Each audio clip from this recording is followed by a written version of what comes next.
Olá pessoas, semana passada eu fiz uma enquete no meu Instagram para saber a respeito de representatividade no cinema e na televisão, para saber o que vocês achavam, se a gente é bem representado ou não, porque a temática desse capítulo vai tratar justamente disso. Então eu queria estar pedindo para vocês estarem se inscrevendo no canal, aproveita, dá um like também no vídeo e vamos lá para o começo de mais um capítulo. Projeto Diário Visual, G em Questão, capítulo 8. Quão fiel é o retrato que a grande mídia faz do LGBT?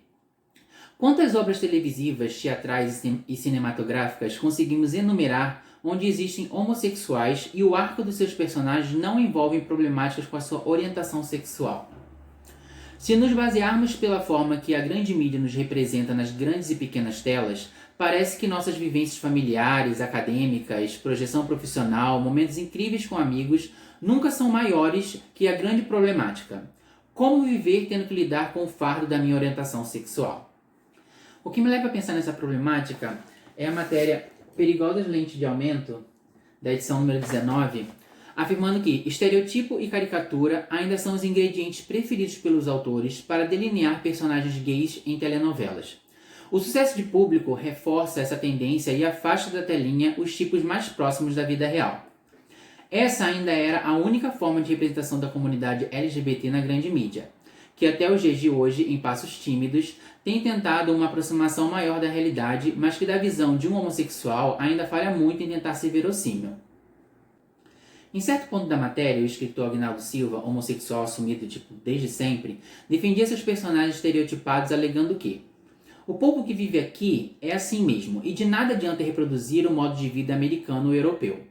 Se já não basta a sociedade heterossexual nos emoldurando em padrões únicos de comportamento, é complicado ver um profissional homossexual, a fim de defender seu trabalho, fazer o mesmo com a sua comunidade que luta desde sempre por diversidade, igualdade e aceitação. Quando na mesma época, um outro ator, este heterossexual, o Silvio de Abreu, cria um casal lésbico heteronormativo para sua obra Torre de Babel, recebe uma negativa imensa do público e é levado a explodir um shopping com as duas dentro para dar fim nas suas personagens.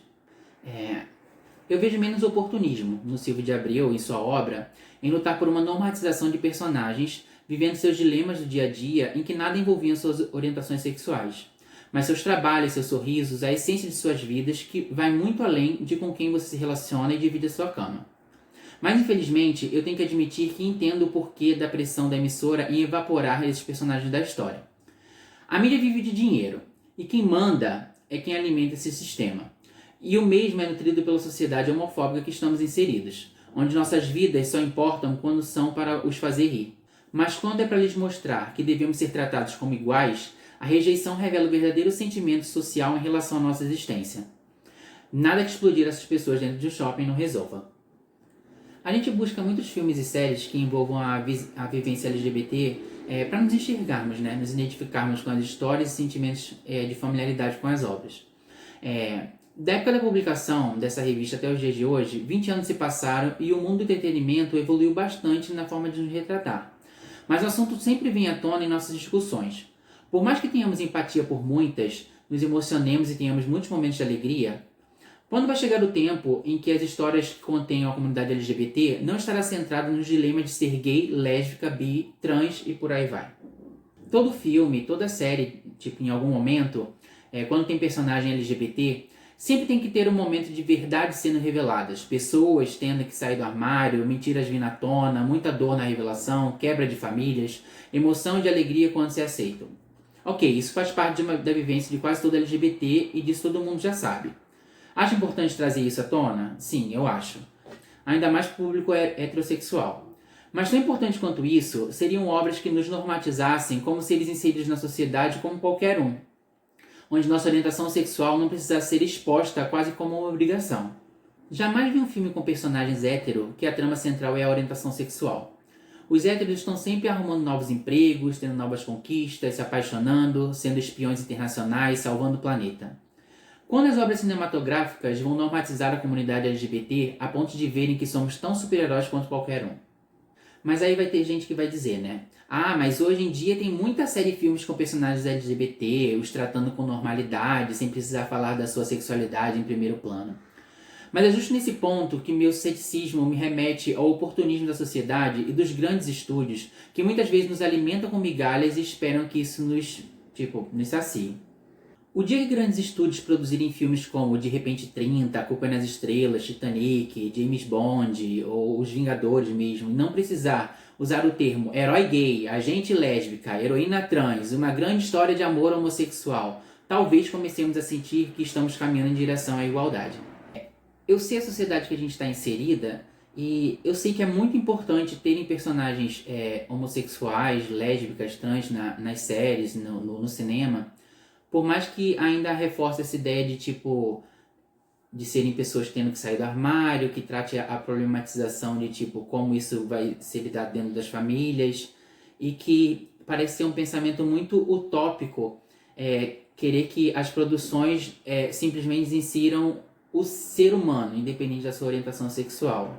Mas, no meu ponto de vista, eu acho que é muito importante normatizar isso, justamente para que se tenha uma visão mais natural da gente inserido na sociedade, porque não é a nossa orientação sexual que nos define. Eu acho importante, sim, ter representatividade no cinema, mas não representatividade porque eu sou gay, eu preciso representar um gay. Eu sou trans, eu preciso representar uma trans. Não. Eu acho que a trans, ela tem que ver um papel, ver que ela é boa o suficiente para aquele papel, se candidatar ao papel e conseguir o papel por isso. E não que ela tenha que interpretar uma trans, uma mulher que seja uma agente ou que vai viver uma vida amorosa, uma vida de ascensão na sua empresa, independente da orientação sexual dela. Eu acho que a abertura no mercado que tem que ter é de tanto emissoras quanto produtoras, o que seja, abrir mais, quebrar o preconceito para receber essas pessoas como candidatos para o papel, sem que a orientação sexual da pessoa esteja à frente. Se você é gay, mas você vai lá tentar um papel para ser o mocinho do filme ou o vilão, se você souber fazer aquele papel bem, isso que deveria ditar se você consegue aquele papel ou não. Não que precisa ser um personagem gay, porque eu acho que se um ator hétero é um ator bom e ele consegue interpretar um gay e ele faz o papel de um gay, beleza. Tanto quanto um homem que é gay, ele deveria interpretar, aquele galã do filme também e ser enaltecido por isso, porque ele é um bom ator.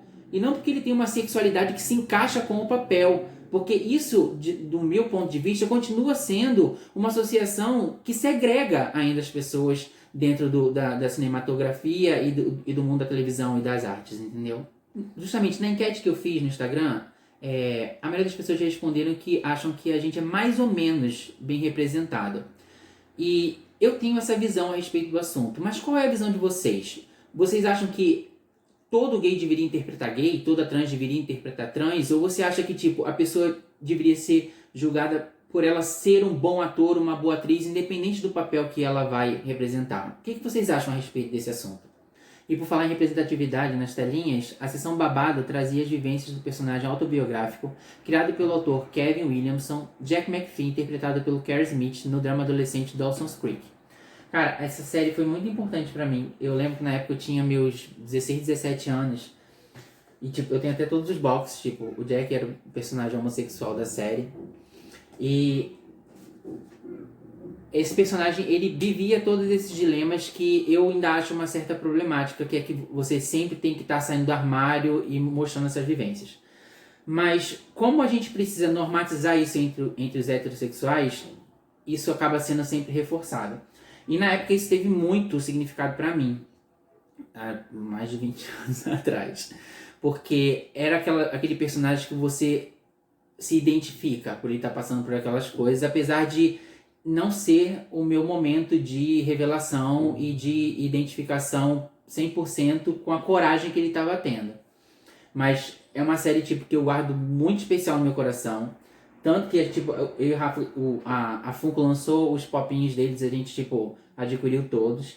Infelizmente, mesmo o Jack sendo um dos personagens principais e que era um personagem homossexual, a Funko não lançou o personagem dele. Eu quero acreditar que o problema não tenha sido esse. Mas sim porque, ele não era, do arco principal mesmo, dos 4 personagens principais, que era o Dawson, a Joey, a Jen e o Pace. mas que foi de grande importância para mim naquele momento. E eu sei que hoje em dia ainda é de muita importância que personagens ainda estejam saindo do armário para outros adolescentes que estão passando por esses problemas hoje. Mas eu acho que na evolução como um todo da sociedade, acho que já passou do momento de personagens homossexuais não precisarem ser os personagens homossexuais das obras, mas tipo, serem pessoas que estão tendo vivências dentro do universo. Algumas edições atrás, o David Brasil começou a ter um espaço, né, para ele ter uma coluninha na revista, mas nessa edição ele começou a ter uma página inteira, ganhou um espaço fixo, né, e ele falava sempre, tipo, dos babados que estavam rolando, tipo, tanto na cena gay quanto fora, tipo, fofocas, essas coisas, e sempre traz uns boys do momento, né, quer dizer, do momento na época, né, que eu suspeitava serem os mais sondados para posarem para a revista. Agora eu vou até voltando a falar do filme Razão do Meu Afeto, né, que alguns capítulos atrás, uma matéria falou desse filme por causa da relação entre uma mulher que se apaixona pelo seu melhor amigo gay e com a maravilhosa Jennifer Aniston e o igualmente maravilhoso Paul Rudd. Tipo, eu amo muito esse filme. Eu e o Rafa, a gente tem, né, nossa coleção de DVD e ele faz parte da nossa coleção. E eu acho esse filme muito legal. Para normatizar relações humanas, entendendo o respeito pela individualidade de cada um. Eu só vou mencionar a seção moda dessa edição, porque por causa do ensaio que eu achei super fofo, que é tipo de casal, que foi um diferencial nessa edição. Porque, tipo, nunca é demais, né, lidar com forma natural, tipo, com amor, né? A entrevistada do mês foi a maravilhosa. Foi a Gretchen. Na época da ascensão da Carla Pérez, Sheila Carvalho, Sheila Mello, Tiazinha e Feiticeira, a mídia aproveitava o momento para rivalizar mulheres, ao invés de enaltecer todas pelos seus respectivos trabalhos e importância ao longo da história. Afinal, a Gretchen abriu as portas para todas as que estavam por vir. Desculpa. Foi um tiro isso, gente. Nem tô no Rio de Janeiro. Na época, a Gretchen estava entrando para o mundo evangélico e falava das dificuldades de ser aceita. Ela diz assim: minha religião não interfere no meu trabalho. A minha comunhão com Deus é dentro da minha casa e meu trabalho é meu trabalho. Certas igrejas não me aceitaram. Eu sempre fui muito falado e enfrentei muito preconceito. Teve igreja que não me queria e aí eu dizia que lá não seguiam o verdadeiro evangelho. Porque o evangélico de verdade sabe que a própria Bíblia manda não julgar, somente Deus o pode. 20 anos se passaram e a Gretchen continua aí, ícone entre o público gay e se brincar mais relevante do que nunca poderia imaginar. Com humor, essa sessão aqui, Mamãe Sou Gay, trazia diversos estereotipos de mães, nos levando a identificar qual padrão mais se encaixava com a nossa realidade.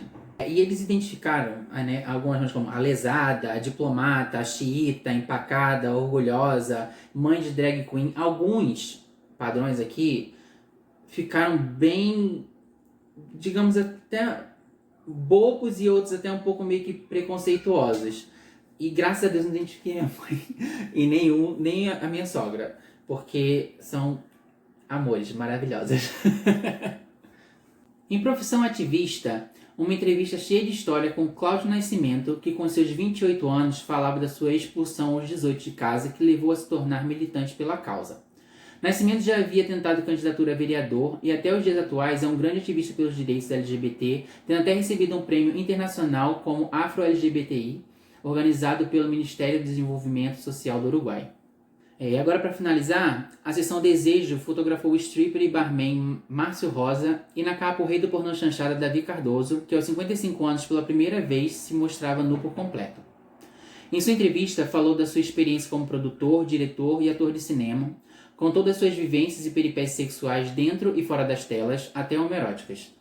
Apaixonado pelo Pantanal, hoje em dia leva uma vida mais pacata, mas ainda envolvido de alguma forma com a vida artística. O Davi tem Instagram, Facebook, é fácil encontrar ele. O Márcio Rosa eu não encontrei. E o padrão continua o mesmo que eu sempre tenho falado, né? Normalmente quando eu encontro o pessoal eu dou dica e falo o que a pessoa está fazendo, mas alguns continuam sendo bem difíceis de saber por onde anda. E assim a gente terminou a leitura de mais um capítulo.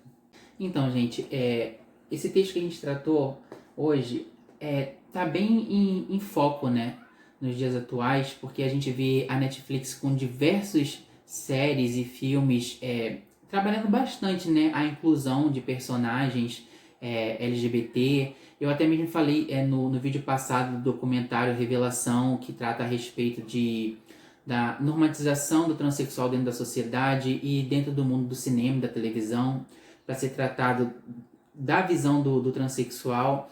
E eu acho muito importante a gente trazer essa discussão para a gente estudar pontos de vista distintos, para a gente entrar num consenso e até mesmo parar de criar problemas em relação ao assunto, mas irmos de encontro mais a soluções. Porque me incomoda muito quando eu vejo que as pessoas falam: ah, mas é muito ruim ver um trans no cinema e saber que foi interpretado por um homem ou foi interpretado por uma mulher. Eu acho que a gente acaba limitando muito a profissão do artista, do ator, da atriz, no caso. Porque me incomoda o fato do trans ter que interpretar trans e o gay ter que interpretar gay. Porque eu acho que o talento é independente da nossa orientação sexual. E comenta aqui embaixo o que você pensa a respeito desse assunto. Eu sei que eu já tinha falado isso, mas eu queria reforçar porque existe essa bifurcação nesse pensamento. Porque eu acho super importante a representatividade, mas eu sinto uma emergência dentro desse universo de que sejamos tratados como indivíduos e não como orientações sexuais, porque não é isso que nos define. Então, pessoal, eu queria muito pedir para vocês estarem se inscrevendo no canal, dando um like, ativa as notificações, me segue no Instagram, comenta, compartilha o vídeo, mas eu queria, na verdade, mais uma vez agradecer por vocês continuarem aqui com paciência comigo, com todo esse meu nervosismo em estar gravando esses vídeos, que por mais que em alguns vídeos não aparentem, ele existe e ainda acontece bastante, mas que eu encontro força, sei lá de onde, para continuar dividindo as minhas ideias e o que eu penso a respeito do mundo LGBT, para que isso sirva para debate, que a gente possa estar crescendo junto, porque eu não queria que esses vídeos alcançassem só pessoas da comunidade LGBT. Eu acho muito importante que esses vídeos alcancem muito mais até pessoas do mundo hétero, porque não é porque você não faz parte da comunidade que você não deveria se informar sobre o assunto, ter mais entendimento, porque é através de vocês se entendendo e sabendo mais sobre esse assunto que a gente vai conseguir fazer com que essa diversidade se sinta mais introduzida dentro da sociedade e viver de forma mais natural como um todo. Então, gente, obrigado mais uma vez, de coração, e até já já.